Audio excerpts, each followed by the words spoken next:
Shalom, saudaraku yang dikasih Tuhan. Kembali kita memuji Tuhan, menyembah Dia di dalam roh dan kebenaran. Biarlah kita ada sebagaimana adanya sampai hari ini pun, karena anugerah Tuhan, kasih Tuhan yang mengalir dalam kehidupan kita semua. Kita naikkan satu pujian. Ku ada sebagaimana ku ada. Ku ada sebagai mana ku ada, berdiri menghadap tatamu Bapa. Semua karena anugerah-Mu yang telah selamatkanku. Ku hidup dalam segala kelimpahan, ku layak untuk melayani Tuhan. Semua karena anugerah-Mu tercurah bagiku. Oh, besar anugerah-Mu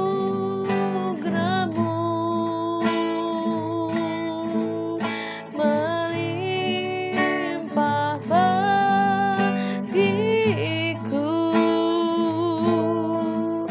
Semakin hari semakin bertambah besar anugerah-Mu.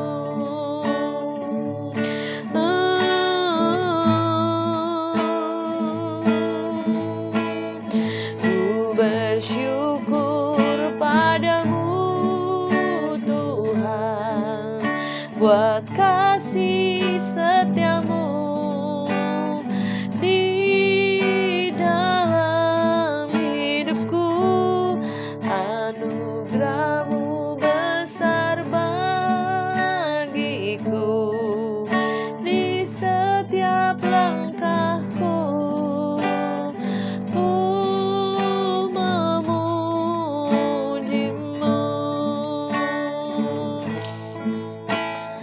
Bapa, ku datang padamu, naikkan ucapan syukur atas kasih anugerah-Mu yang indah setiap hari.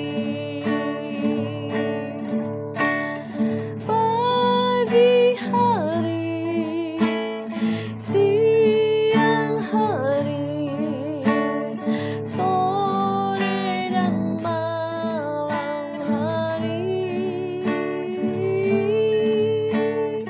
tak hentinya mengucap syukur atas kebaikan-Mu. Oh, rialabalabaya shikidididididi. Ikarabaharabakata karamaya shakarabataki karalabahasekedededede.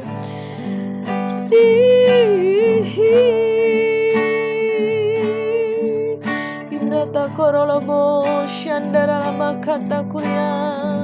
Indaralamo Yarabaya Ramaya Shikiridi.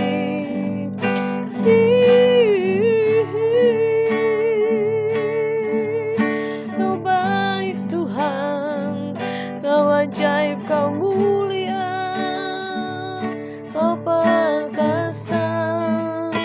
Haleluya. Terima kasih Tuhan untuk semua anugerah yang baik datangnya daripada-Mu. Kami mau bersyukur lagi buat kasih setia-Mu, anugerah-Mu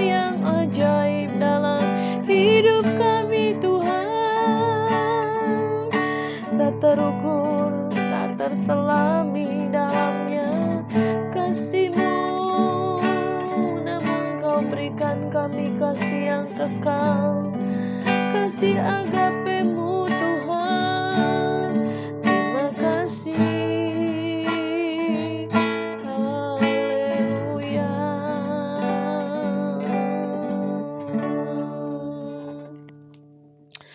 Puji nama Tuhan. Saat ini saudara, kita mau belajar firman Tuhan. Karena kita sudah di penghujung akhir zaman, kita harus terus berjaga-jaga dan berdoa. Ya saudaraku, kita baca di dalam kitab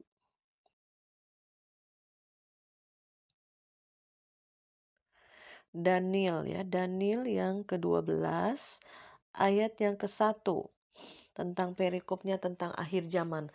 Pada waktu itu juga akan muncul Mikael, pemimpin besar itu, yang akan mendampingi anak-anak bangsamu, dan akan ada suatu waktu kesesakan yang besar, seperti yang belum pernah terjadi sejak ada bangsa-bangsa sampai pada waktu itu. Tetapi pada waktu itu bangsamu akan terluput, yakni barang siapa yang didapati namanya tertulis dalam kitab itu. Dan banyak dari antara orang-orang yang telah tidur di dalam debu tanah akan bangun, sebagian untuk mendapat hidup yang kekal, sebagian untuk mengalami kehinaan dan kengerian yang kekal. Dan orang-orang bijaksana akan bercahaya seperti cahaya cakrawala yang telah menuntun banyak orang kepada kebenaran seperti bintang-bintang tetap untuk selama-lamanya. Ya saudara, pada saat ini kita belajar dari kitab Daniel sama kitab Wahyu, itu kitab tentang akhir zaman. Jadi kita harus melihat situasi dunia seperti apa.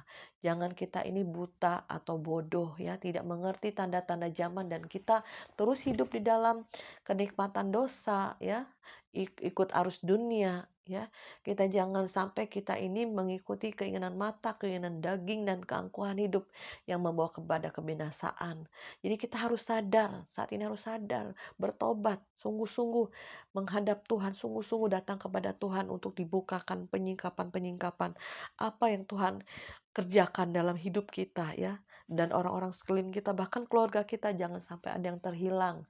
Ya, kita baca tadi telah dikatakan bahwa pada waktu itu akan muncul Mikael, malaikat yang besar itu, yang akan memimpin peperangan terakhir, saudara, pada akhir zaman, yang akan mendampingi kita sebagai anak-anak Tuhan, anak-anak bangsa.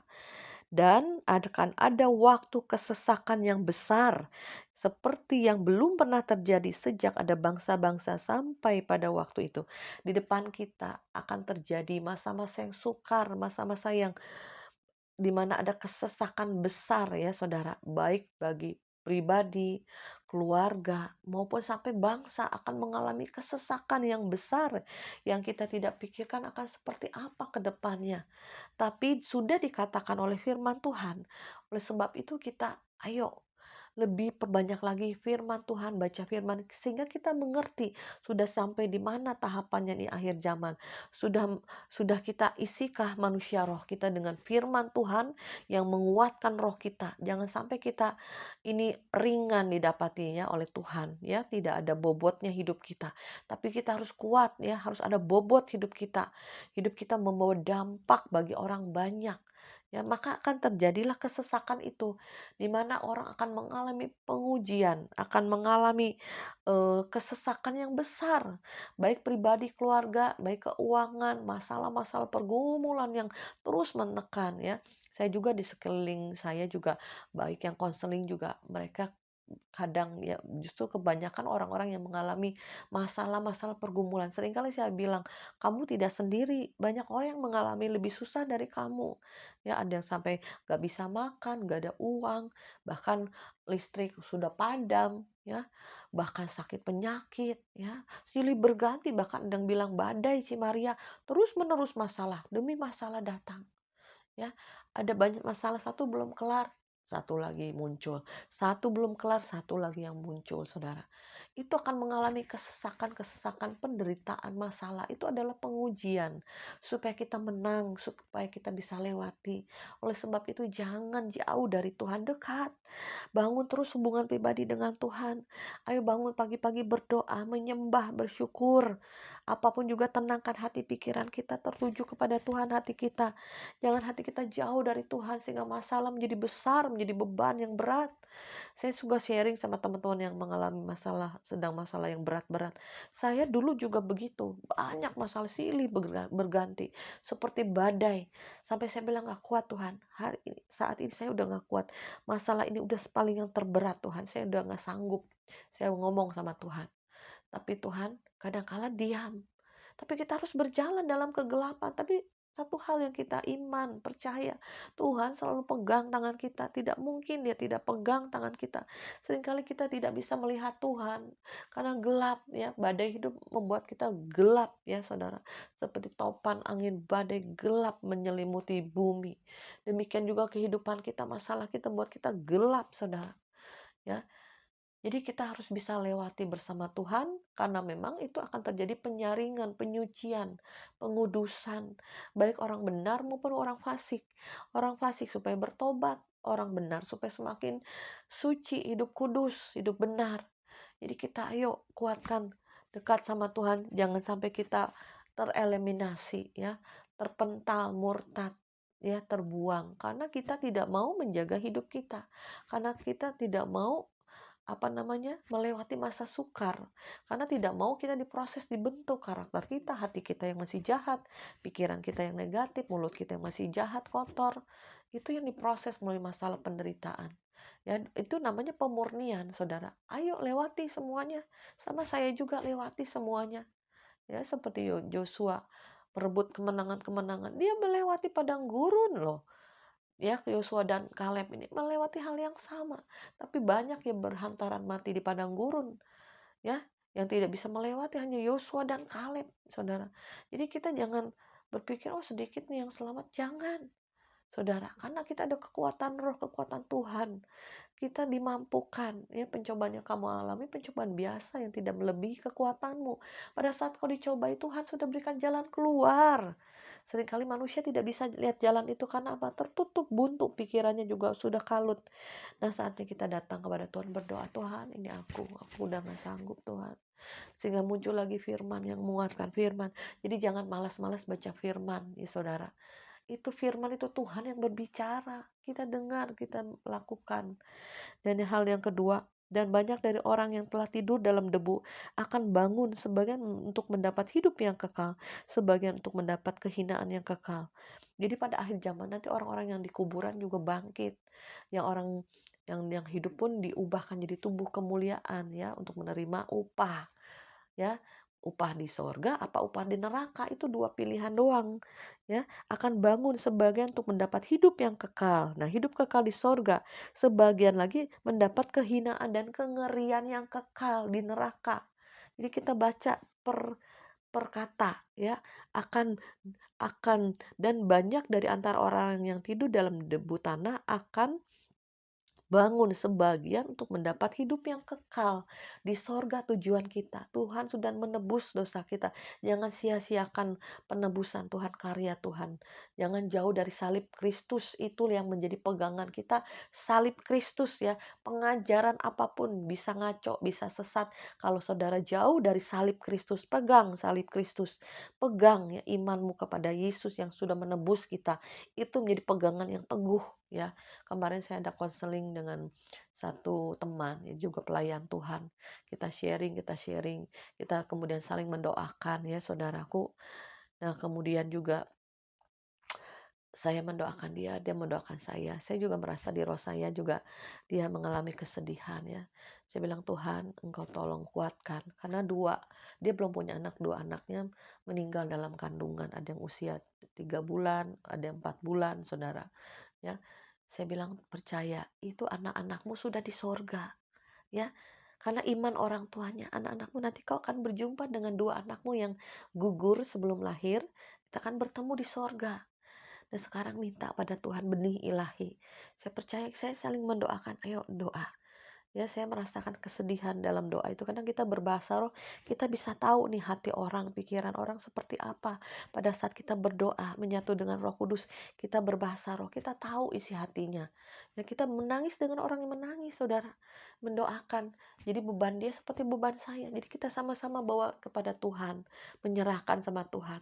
Saya percaya kalau memang sudah waktunya Tuhan, dia akan berikan keturunan benih ilahi yang dia rindukan. Ya, mungkin ada banyak hal yang perkara kita tidak mengerti. Ya, kenapa anak saya mati? Kenapa? Ya, kenapa? Belum lahir 2 anak, saudara. Mungkin kita bisa bertanya, kenapa? Kadang ketidakmengertian manusia itu, kadang kita nggak bisa bertanya-tanya. Tapi suatu hari kita akan bertanya sama Tuhan di sorga. Jadi kita kadang kehidupan itu jangan banyak tanya. Bersyukur aja, percaya aja sama Tuhan. Tuhan tahu yang terbaik bagi kita. Dan kemudian juga dia mendoakan saya.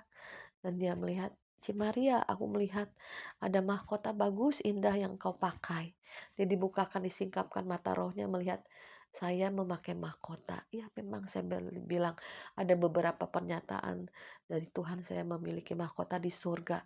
Ayo pegang ya, upah kita itu jangan sampai kita meninggalkan iman.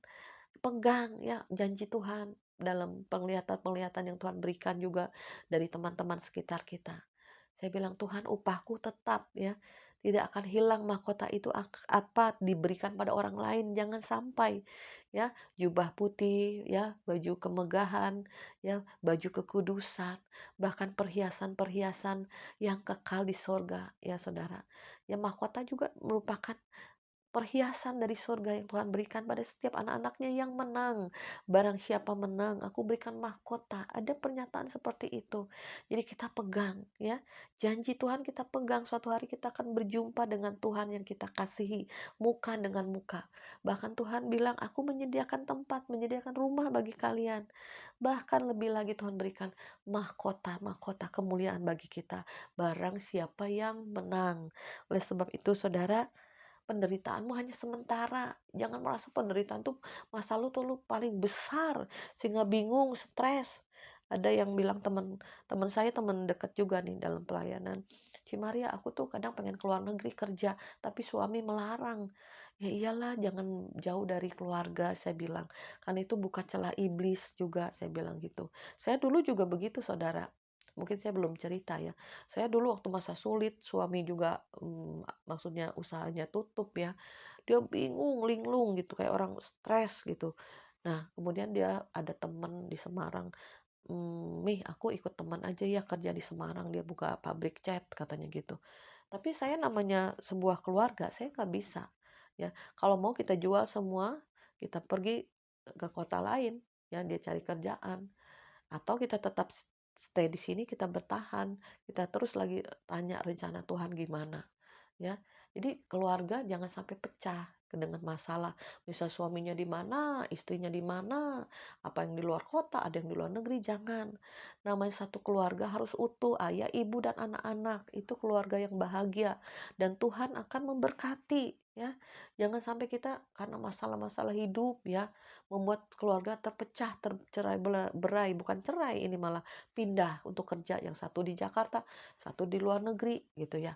Itu juga bahaya ya saudara, karena iblis sekali-kali mencari celah untuk menjatuhkan anak-anak Tuhan dengan masalah-masalah ekonomi ini, membuat bingung. Jadi kita ayo cari Tuhan sungguh-sungguh lebih dalam lagi, pasti ada jalan keluar. Dan yang ketiga dikatakan, dan orang-orang bijaksana akan bercahaya seperti cahaya cakrawala yang telah menuntun banyak orang kepada kebenaran, seperti bintang-bintang tetap untuk selama-lamanya. Jadi orang yang sudah melewati masa sukar, sudah melewati api pengujian, sudah melewati penyaringan yang dikatakan di kitab Daniel ini, kita akan bersinar, bercahaya di alam roh, saudara. Ya, sinar kita tuh terang. Kalau orang yang bisa melihat tuh terang, bersinar di alam roh. Roh kita kuat ya, kita bijaksana, kita bisa buah-buah roh muncul, buah-buah pertobatan muncul. Dan kita bisa jadi berkat, menjadi terang bagi orang lain yang berjalan dalam kegelapan yang bingung. Kita bisa doakan, kita bisa nasihati, kita bisa berikan kekuatan. Karena Roh Kudus yang dalam kita sudah kuat. lewati semua itu. Dan kita salurkan, bagikan bagi orang-orang yang lemah, yang berjalan di dalam keputusasaan, yang di dalam ujian pencobaan ini. Jangan sampai gugur, jangan sampai murtad, jangan sampai kecewa dan pahit, ya. Kita harus kuat menang. Ayo bawa mereka semua kepada Yesus dan percaya selalu ada pertolongan. Mari kita berdoa. Bapa, di dalam nama Yesus, kami percaya setiap orang, bahkan orang fasik, orang benar, akan mengalami masalah-masalah yang berat di akhir zaman, karena sudah dikatakan akan terjadi masa-masa yang sukar, di mana Engkau Tuhan sendiri yang sudah mengatakan dalam firman-Mu akan ada terjadi kesesakan yang besar yang belum pernah terjadi sejak dunia dijadikan, sejak bangsa-bangsa ada. Tapi biarlah kami boleh kuat, kami di penghujung akhir zaman ini menjadi kuat di dalam roh, dalam jiwa, dalam tubuh kami. Dan kami boleh melewati semuanya menjadi pemenang. Tuhan, tolong bagi teman-teman hamba-Mu ini Tuhan, yang mengalami masa-masa yang sukar, maupun yang menonton YouTube ini Tuhan, yang mengalami kesesakan, yang mengalami penderitaan, tekanan hidup, pencobaan, ujian hidup, apapun juga Tuhan, dengan sakit penyakit, dengan keuangan, dengan hal apapun juga Tuhan, tolong hati mereka juga Tuhan dibereskan Bapa. Ada karakter-karakter yang dibentuk Tuhan, ada proses pemurnian sehingga mereka boleh muncul menjadi emas permata yang dipakai menjadi alat kemuliaan-Mu, seperti Saulus dipakai Tuhan menjadi alat kemuliaan-Mu. Dan hidupku dan hidup teman-teman semua juga Tuhan mau dipakai menjadi alat-Mu yang mulia. Tuhan, proses kami lagi, bakar kami lebih lagi Tuhan, sehingga yang murni, yang benar, yang tulus itu yang kami miliki Tuhan. Sehingga kami Tuhan menjadi serupa segambar dengan Engkau, dan kami akan melihat kemuliaan-Mu pada waktu Engkau datang. Inilah kerinduan kami Bapa, untuk berjumpa dengan Tuhan Yesus muka dengan muka. Terima kasih Bapa, di dalam nama Yesus kami mengucap syukur dan berdoa. Haleluya. Amin.